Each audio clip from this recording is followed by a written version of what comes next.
An emotional tribute in the Massachusetts Senate for Springfield photographer Ed Cohen, who recently passed away at the age of 74. Senator Adam Gomez presenting a motion this morning to adjourn the Senate in his memory.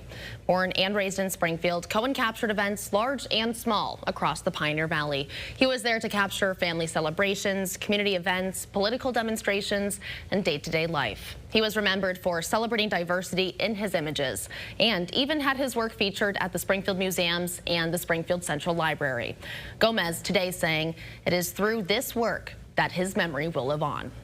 Ed Cohen was more than a photographer. He was a keeper of stories, a champion of diversity, and a gentle, affable presence whose work preserved the heartbeat of Springfield for generations. And though he was no longer with us, the moments he immortalized continue to speak, reminding us that the single photograph can hold history, love, and truth all at once.